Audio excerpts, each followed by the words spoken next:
Lamun katututan lamun prawira digdaya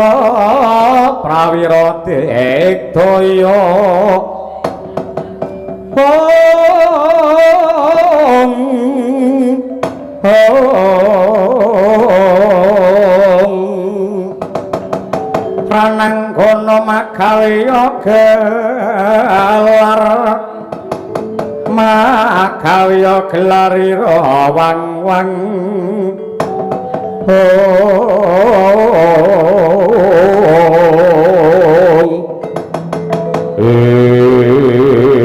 tublas lagi wae aku ngancik sikil ing wewengkon Jalatundha ana satriya bungkek kakek kunting tangting bringo sisak kepel pawakane kuru ageng sapa tambuh marang aku yuk satriya lesan pura ya swala bumi jenengmu sapa Raden Sencaki ya Setyaki Bima Kunting ya iki sing jenenge Pak Trubus senengane Sencaki ya mula ning kono ke ana wujude wayang Setyaki sing di centelake ana wujude tembok merga saka tresnane karo sing jenenge Setyaki kuwi sapa tambuh marang aku mburi saka negara Parangbarung kesete sesembahanku Prabu Brahma Kumbara kowe takon karo aku jenengku Tumenggung Kumandang Garba banjur ana wigati apa ngambah laladan ing Jalatundha ing Bloko Suta wae aku golek menungso ratu saka negara Ndarawati sing jejuluk Sri Bathara Kresna. Panjenengane lagi tapa sare yen pancen turu gugan kok nyambut gawe ya ini. Kuwi aja ngawur-ngawur gawang. Anggene sare iki ora sare lumrah ning nindakake dharmane kadiwatan. Lah nggih Darmo apa? Yen ra gelem tangi aja takon dosa. Kalau aku tak ilangi nyawane. Wah, babu apa? Cedhane kuwi teko kene ngarep waton Sulaya. Ripalungguane iki sencaki gawe Giri Sayembara. Kena kowe gepok singgel Sembaku Ndarawati. Waton pinter nglangkai bangkene Setyaki. Wah, njaluk Radawa umurmu.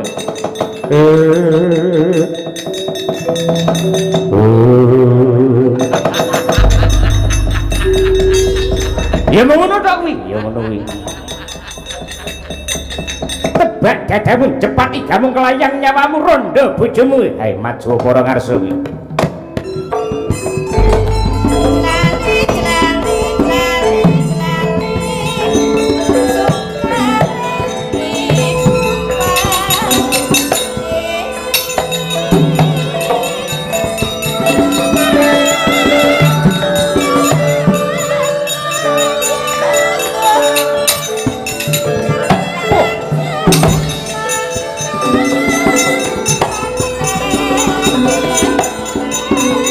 Minggat bilang nyawamu.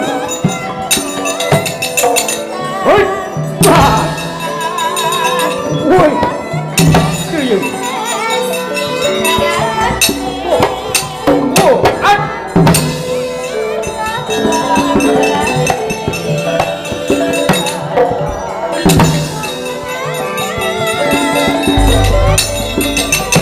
wah.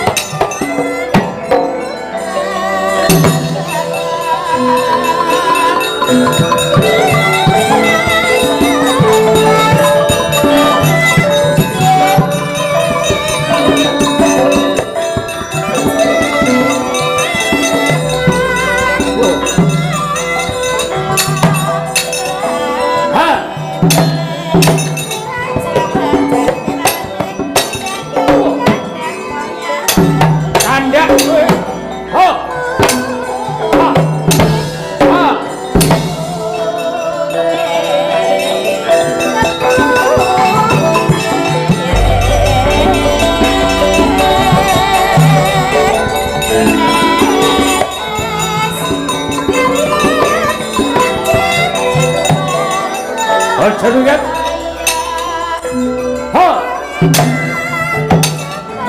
hai,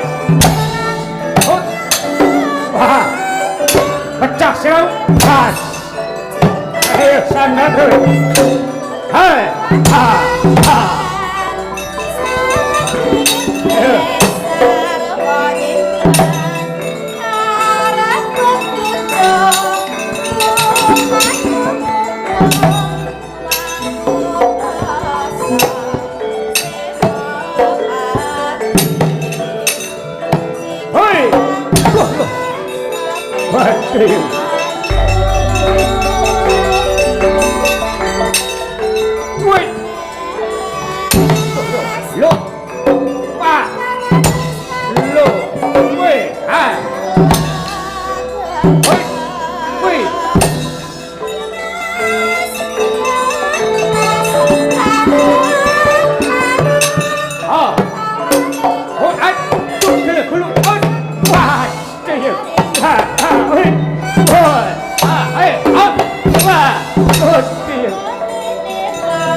Ayo.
Minggat sikar sirahmu.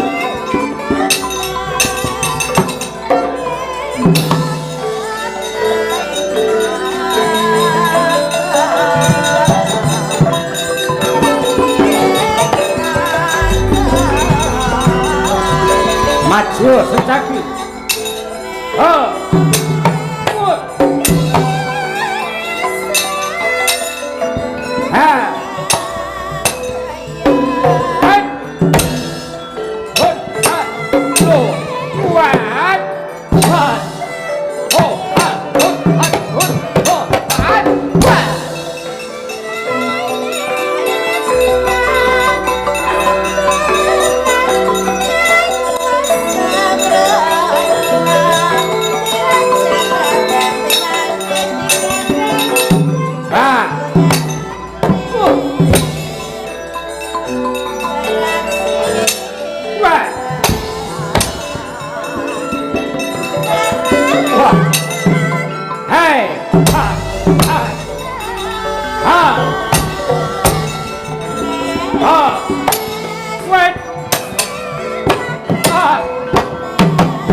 Waduh, mati aku.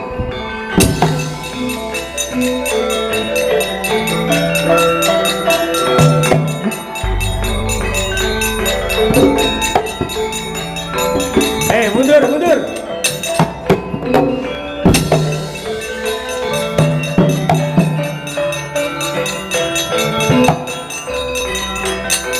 Cepat, kamu.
Cepat, kadang. Oke, dan hop. Wah. Hai. Wait. Lo. Ha. Hai.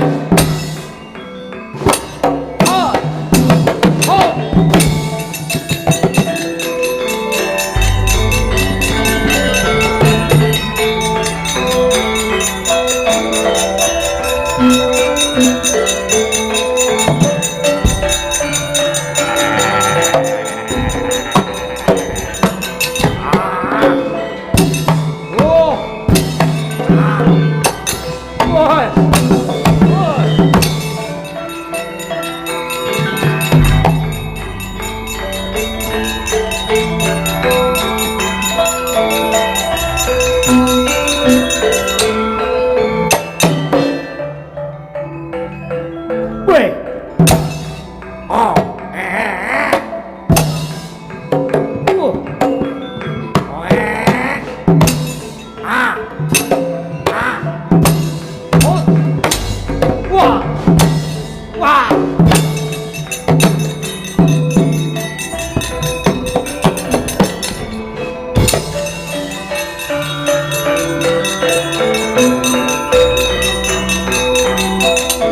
Sapa? Satriya Pringgondani Prabu Anomarya Gatotkaca. Ora minggat gimbul ndasmu. Wah. Hot. Ah. Weh. Weh. Wah.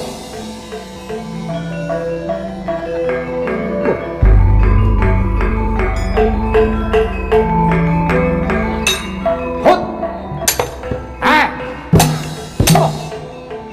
Ah. Weh. Weh.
Setyaki tinuru wirang tumandang setya karwanira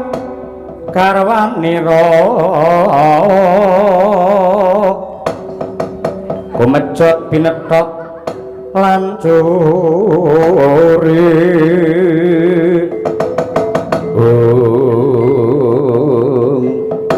Kang apa lek kena dilikke bose dhewe jakan mulih numpak Grab. Lah ngopo? Ora mung Setyaki, ora mung si Udawa, kae sing mapan ning gegana tandrane nganti kaya lintang alian. Sapa? Genah Satriya Pringgondani Prabu Anomarya Gatotkaca. Patihe buta wae sing raro-raro mau pancak pundhake untir gulene. Iya. Kandhanana kuwi. Lek musuh Sencaki musuh karo Udawa menang monggo, lek musuh karo Gatotkaca entek nalare wingko. Masa? Heeh. Anggere Gatotkaca ki krasa lara awake, mesti ngambah Dirgantara matek aji Ismu Gunting Brajamusti. Dayane Ismu Gunting Brajamusti. Lamun ana mungsuh ora prayitna, Tan Wurunga bakal dipancat pundhake, diuntir gulune. Tok nganti musuh ki obah, malah saya siset Tan Wurunga sirah karo Gembung tugel pisah dadi loro. Kuwi dayane Ismu Gunting Brajamusti. Ning donya ki sing duwe Ismu Gunting Brajamusti ya mung loro. sapa? Siji Gatotkaca, loro bojoku. Masa? Angger aku padu tak nggih obah malah saya siset ngono kuwi. Wapurmu padak-padake karo Gatotkaca. Sinuwun. Apa? Monggo dipun penggalih kanthi wening. Sampun ngantos keseluruh wonten dalaning kang kleru. Wong grusak-grusuk agan sing tanpa paniti priksa Adakane niku sak luput. Saya-saya mungsuh sampeyan iki mboten namung baen-baen. Ning Sencaki Udawa karo Gatotkaca. Menika satriya Surasekti Mandraguna, Jayeng Palagan, tinatah Mendat, Jinara Muruk, tinumbak Bengkung, sinuduk Putung. ya namung jenengan Wah, kelakon sirna margalayu. nadyan kaya ngopolan kepiye ora bakal mundur keguntur tan mendeng bebaya. Oh jenengan nekat karo wani tenan, Arepane tenan. ibarate sulung mlebu geni. Ibarate sulung mlebu geni. Kowe mung padha karo aku iki piye to? Tutna wong aku iki tutna padha ora. Kaya kutuk marani Susu. sunduk ora. Tuk nipisane kleru ora. susune disunduk dasmu ora. Bilung kon meneng kuwi. Wabene ra tatanan.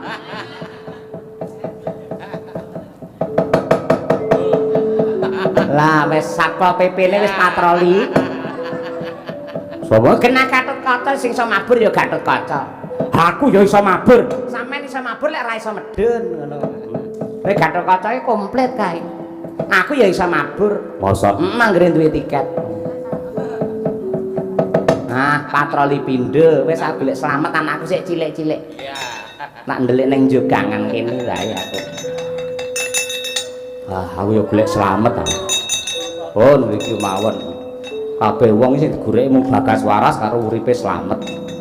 Tinimbang mangke kemaki ngendel-ngendelke malah kedrawasan tembe wingkingipun. Lho, nek patroli saya ndek. Wis ta ndase sesembahmu glundung-glundung. Jenengken ora? Non, Jenengken ora? tasih ning teles lho mriki. Dudu karepe dhewe susuk mendiri aku. Kang Tagat, Apa? lagi iki ta ana lakon Ratu Jeger Jogangan. Wis ora apa-apa, penting slamet. Cukup. Wonten dawuh. Apa iki tiwas sumur apa piye? Lah napa to? Banyune megong mili lho. Ing atas sumur angete kaya ngene. Sumur to lho. Aku nguyuh Kang. Lani ora. Ya aja omong ae kalau wong irene. Lho iki lho. Pundi nggih. Mau sami teng mriki do teng klesik. Bareng kula dugi mriki blas mboten enten suarane ora ketok wujude. Mangsa weruh ning jogangan. Kene roh kono ra roh kene. Sopo iki? Sencaki lho brengose sak kepel sisih. Awake kurwaking rada ireng Saka kasatriyan ngendi? saka Kongo. Ngawur ra. Lesan pura. Heeh, Lisanpura. Noleh cahe, noleh alas, noleh. Kaya ana swara klesik-klesik ora. Mangsa weruh ning jogangan. Nggih pundi lho, Ger? Mboten enten kok. Lah iki jenenge Udawa. Anggere ana satriya sing rambuté dawa gondrong dangdut. Udawa. Awas noleh rene dhek. Mangsa weruh ning jogangan. Janji ketok aja takon doak giyecek tenan. Mangsa weruh ning jogangan. Nah iki satriya ndeling gendanggen. Raden Gatot Kece. Menengo sik. Babar pisan rek sing jedul. Ngalih sae ngalih. Mas noleh. Ah noleh ngati-ati aja, Mbah. Tatam ndase. Kaca tatam ndase. Sopo iki? Iki Sinundarwati Sri Bathara Kresna. Lah kok iso? Lah ketara munggah to samangan dhuwur ireng iki lho. Kowe aja Yanti. Yanto kuwi. Ora caturan karo dapure. Mugur sandelik koyo ngono. Butuh karepe dhewe. Gatotkaca. Tak kira dodo damput to. Menengo. Wah mingkat gigit siung pengapit pedhot gulumu.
Dewa Narapati Dwinareswara Kresna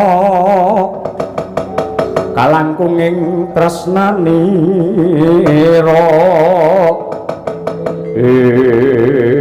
wah ladala babar pisan ora nduga mena lamun to kondange Ndala Tunda ki papan sepi papan suci mergo iki panggonane adhiku kadangku Ndarawati Sri Bathara Kresna anggene semedi ning parandene tak sawang bleduk mangampak-ampak dumadi peperangan Bantayuda kaya mangkene ya nadyan kaya ngapa lan kepiye Ratu Mandura tetep bakal ngugemi marang kesaguhan kadangipun Kakang Yayi Sri Bathara Kresna Tanyadi Ripalungguhan iki wis tinarbuka nalare Ratu Ngastina Duryudana anggene mertobat balikake ya kuwi kamukten negara Ngamarta lan negara Ngastina. Sapa wae aja dadi pepalang. Setyaki Udawa klebu Gatotkaca nganti dadi pepalang rawe-rawe rantas malam-malam tatas dina iki.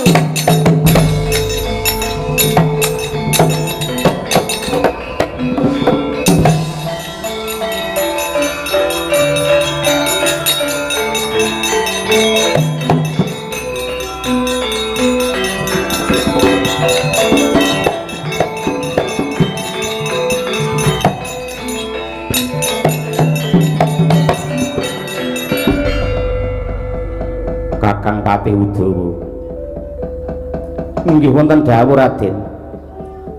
Wah menika mbebayani Kakang kok ngaten Koko Prabu Mandura Koko Prabu Baladewa semunipun ngamuk punggung Suratamtaha ketitik anggenipun sumbar maciya-ciya sinten kemawon dados pepalang rawi-rawi rantas malang-malang kutub yen nganti Setyaki Udawa Gatotkaca dadi pepalang lakon hilangi nyawane nyuwun pangapunten menawi kali sinten-sinten kula wani nanging menawi kaliyan Koko Prabu Mandura kula mboten wani mboten wani mangundur cobi kula adepane iki.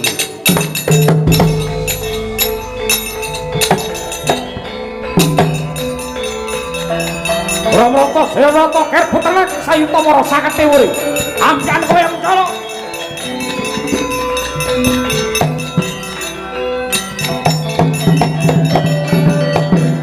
Rebutan kaya menjangan mati, ora bakal digrek mlebu Salomba.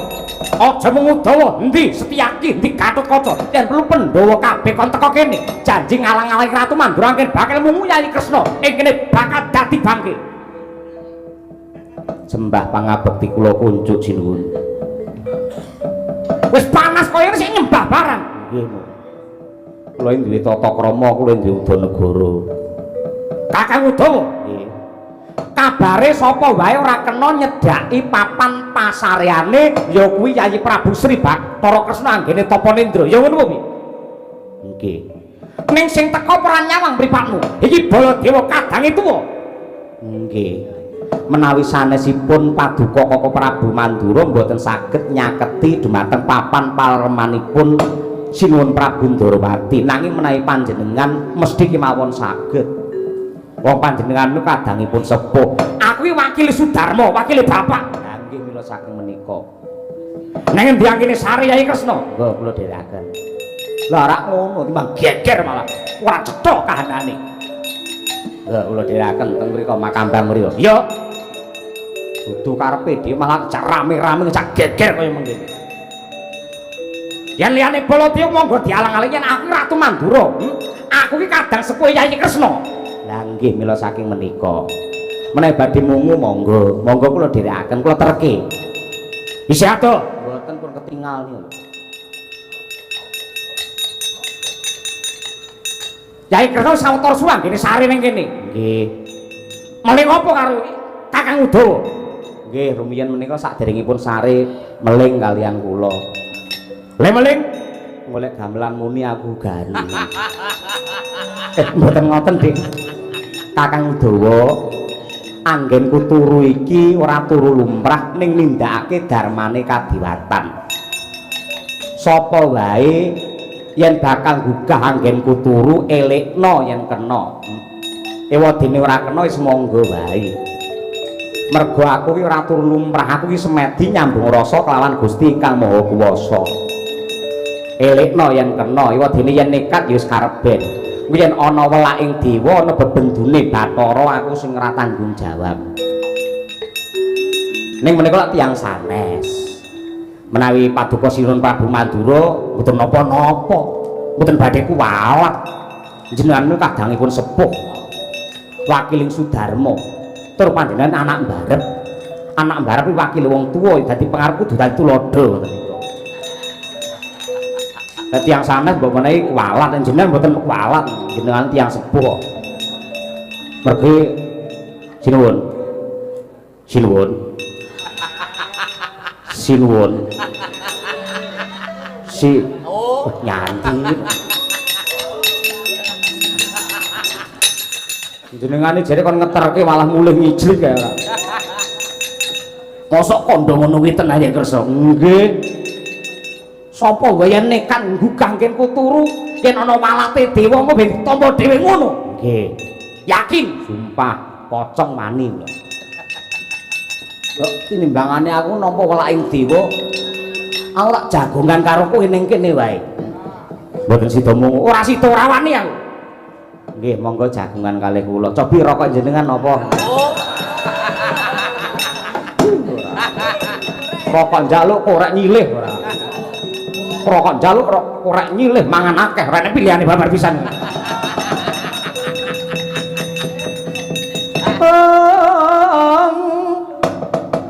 Tan samara pamoring suksma Senoksmaya winahya ing asapi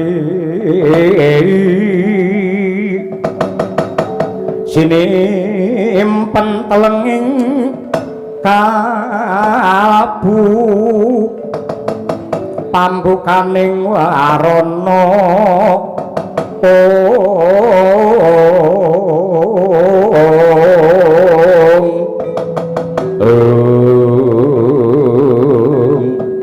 Kakang Udawa wonten dawuh Hari palungguhan iki bener sing dadi kandhamu yen nganti aku cumantaka nganti aku ninggal tata krama sembranan kelawan Yayi Kresna tan wurungu aku mengko sing bakal getun keduwung tembe mburine. Lah samangke kersanipun kados pundi? Aku melu prihatin ning kene, melu wungon yen perlu aku bakal taberi ngeningke cipta nyambung rasa kelawan Gusti ingkang Maha Kuwasa nyuwun marang purbaning pangeran. Muga-muga besok kapan wungune Yayi Kresna dadi tronto pepadang tumraping padanging jagat raya iki Kakang Udawa.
Madya Ratriwas kawuri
Surya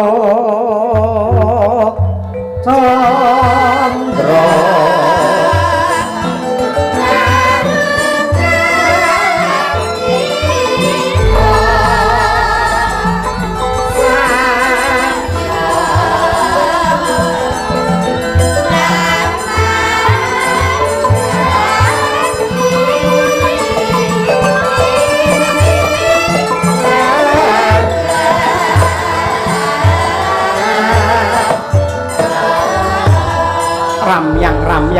jagat wetan moyo-moyo jagat kilèn yekti dudu sunare Surya Candra Daru Kartika nanging gemelare Kahyangan Suralaya yuing junggring saloka sumunar mawa teja ingkang mapan wonten ing bali Araras Marcukunda Manik hanenggih tetungguling para Jawata ingkang abebisik Sang Hyang Girinata ya Risang Giripati ya sinebat Sang Bathara Guru ing nalika ing mangke kadhep dening kamituaning para dewa Jawata ing suduk pangudal-udal abebisik Sang Hyang Naradaya Resi Kaneka Putra datan kantun juru paniti sastra ing Kahyangan Suralaya ingkang awewisik nenggih Sang Bathara Penyarikan ya Bathara Brita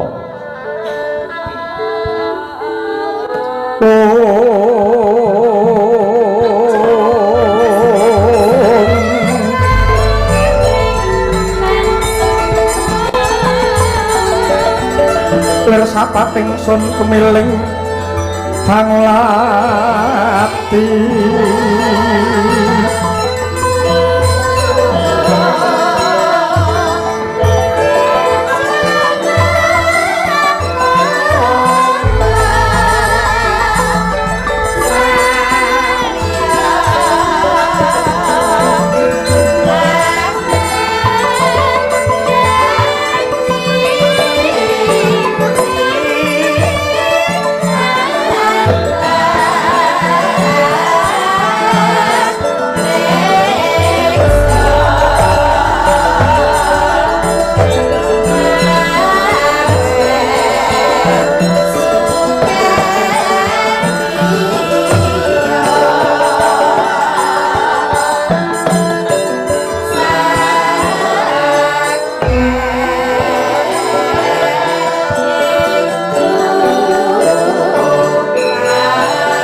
Sopanto wahyuning Allah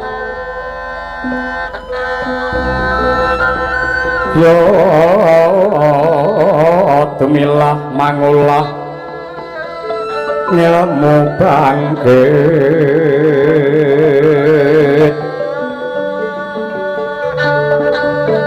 bangkit nekat reh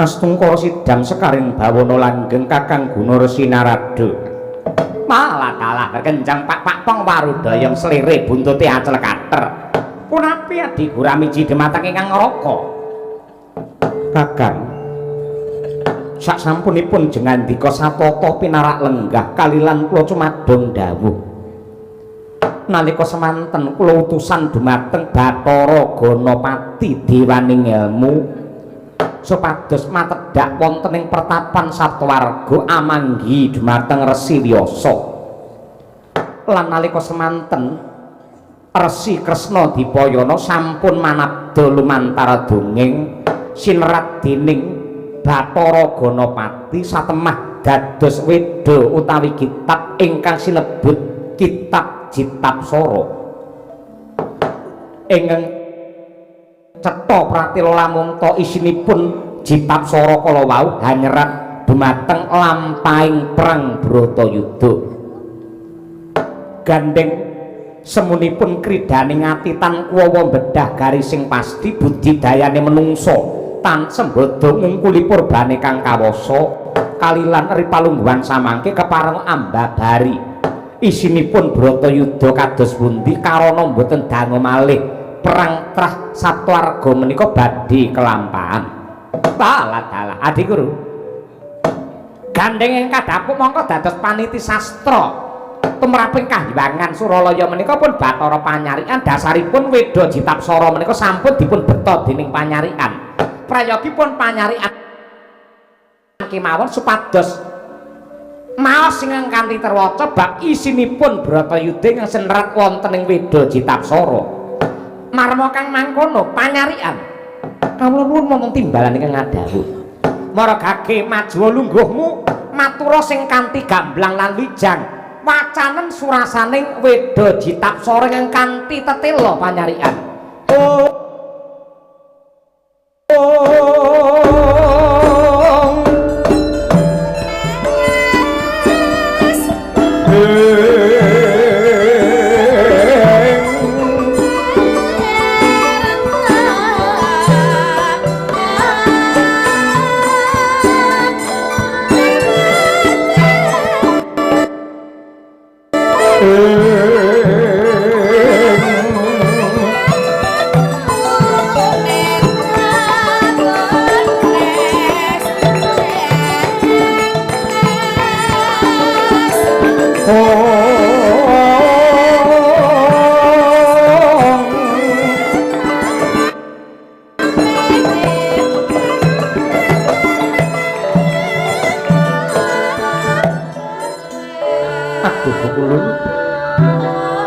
Kalingan matur sisik nyunggungi samudra pangaksami kula badhe mituhu dumateng dawuh pangandika paduka amaos dumateng isinipun Weda Citapsara. Citapsara menika wujudipun kitab ingkang hanerat dumados sing perang Bratayuda.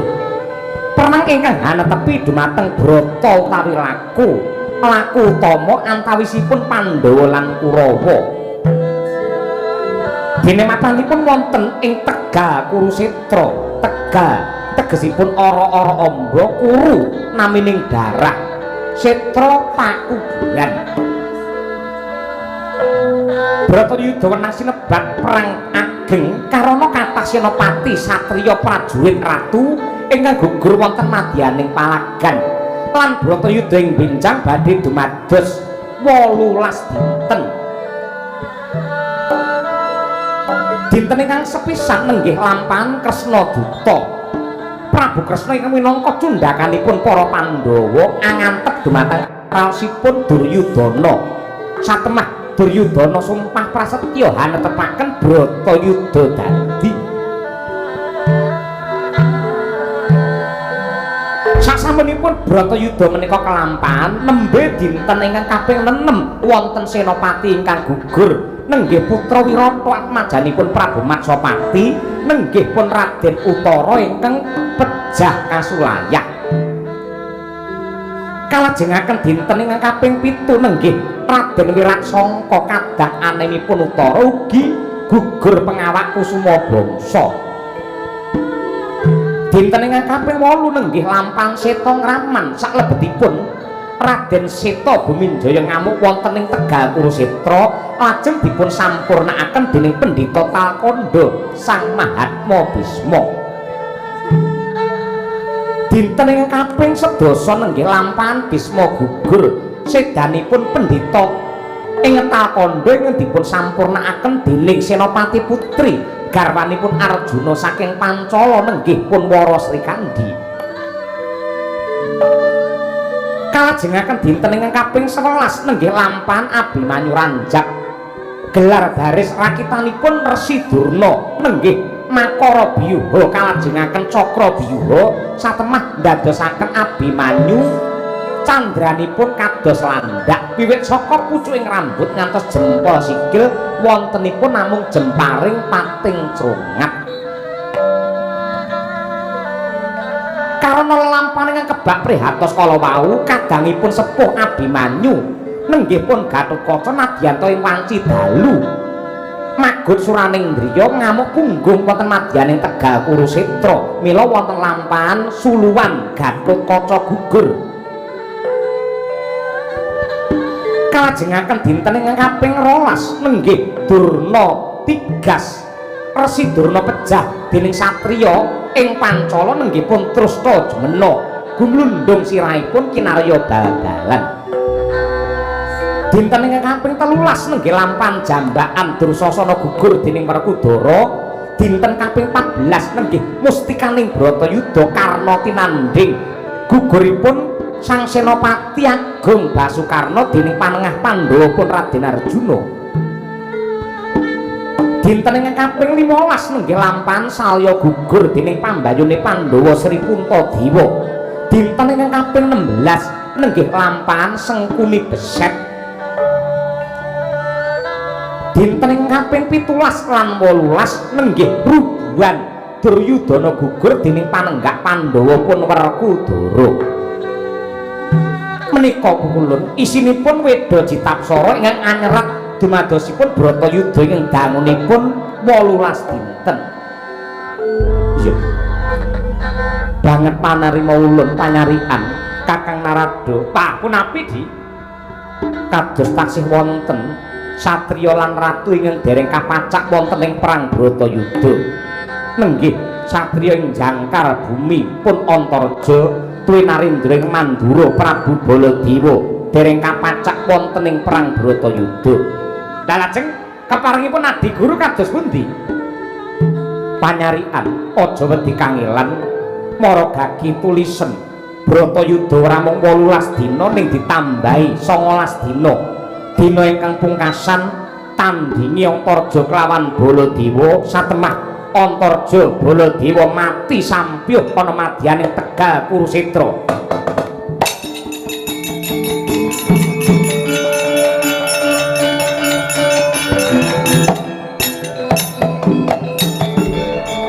Nembe nyandak punang mangsi ciptaning griya sang panyarikan nedhi anyerat. Ora kaya ingkang andingkik saking sak njawining bale Marcukunda manik.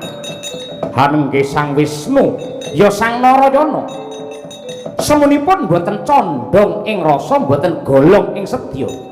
Drajak-drajak minggah wonten ing bale marcu akarya cingak kang samya mulat.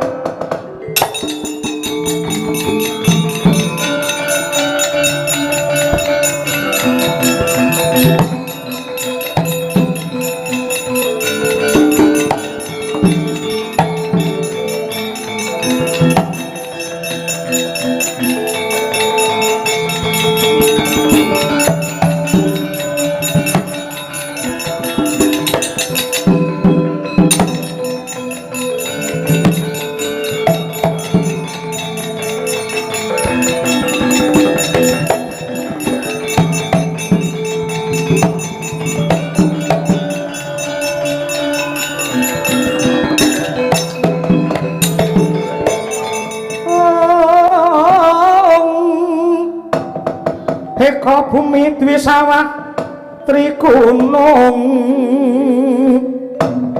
Trigunung catur samudra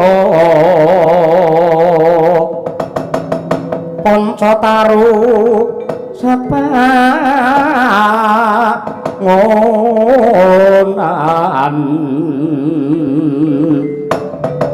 Sapta Pandita hasta tawang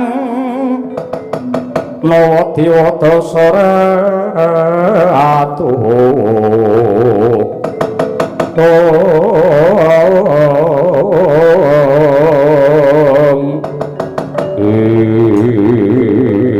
kawula nuwun sewu amit pasang kalimat tabi tinebaning tulak manu demawaing tawang tuwang pukulun sang hyang jagat pratingkah kula pun Narayana ingkang sowan tanpa piniji nilar ing tata krami ndak maswadake katon sumengka pengawak Bajra Sigra kang mawa gita ana parigawe apa he Wisnu nyuwun pangapunten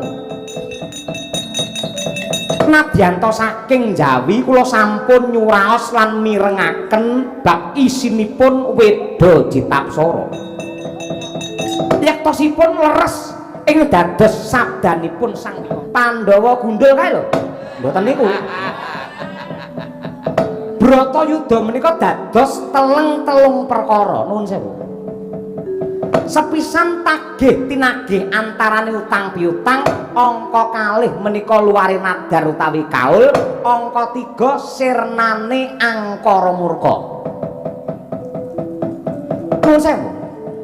Menawi Prabu Baladewa kaliyan Antarja menika gadah utang kaliyan sinten? Prabu Baladewa kalian Antareja menika gadah nadar menapa tumraping Bratayuda? Keng menapa tiyang kang boten ngerti kentang kimpule kahanan pojok plereting lelampahan kok ngantos dipun pacak wonten Bratayuda dados korbaning perang Bratayuda? Nuwun sewu. Menawi saestu kula dados botoh Bratayuda ngemudeni para Pandhawa anggenipun nindakaken dharma bebener. Menawi ngantos dintenipun ditambah 19 nenggih pejahipun Baladewa kalian Antareja. Kula mopo kemawon, kula mboten dadi botoh mboten napa-napa.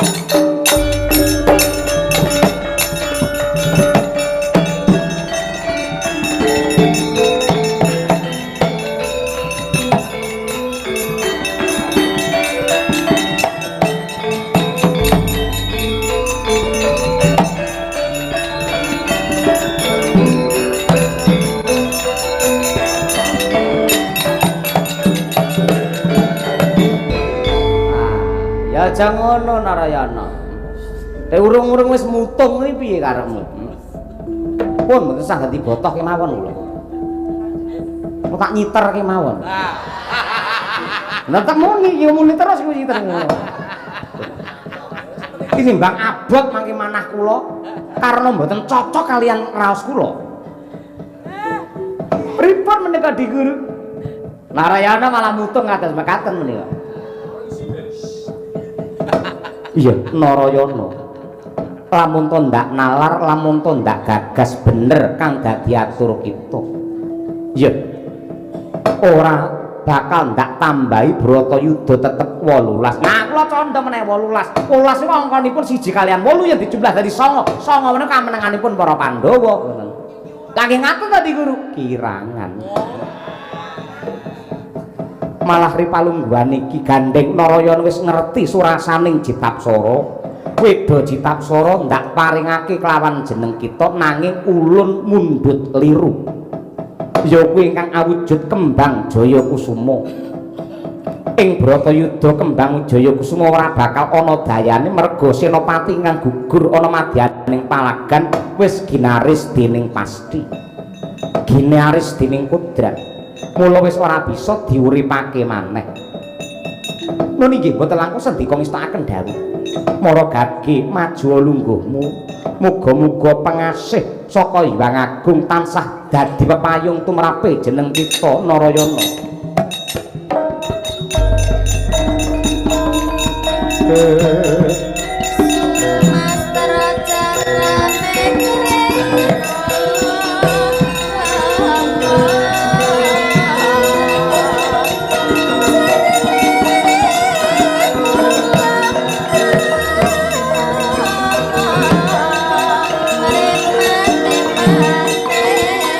Daya kula nyuwun pamit lan ngaturaken panuwun Ibu Kulun.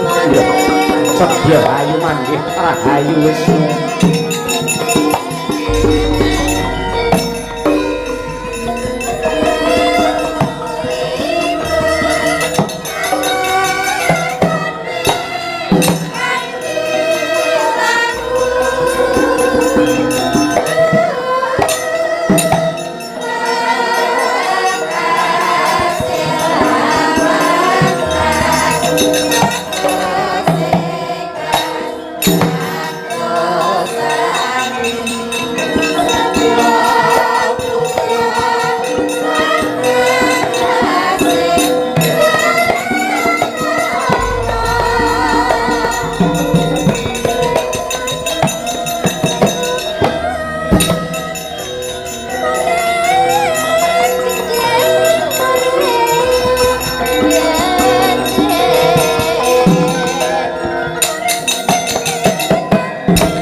Ndak rewangi aku ki cenanangan munggah kayangan saka Gunung Mahameru kudu mancik ana ing Andaranti banjur tumuju ning repat kepanasan yen ora waspada iso samber ndedhek. Banjur aku bantah karo para dewa ngene sing tak golek-golekke sapa. ing atase aku dadi botoh tak rewangi rekoso paribasan toh nyawa kaya ngene parandene sing tak botohi irunge blas ora ketok. Ya pripalungguhan iki aku kudu adil. Wis dadi sumpahe Narayana ora nyawang Pandhawa apa dene Kurawa. Sapa wae sing gelem nusul aku ana kahyangan ya kuwi sing bakal botohi ning Bratayuda.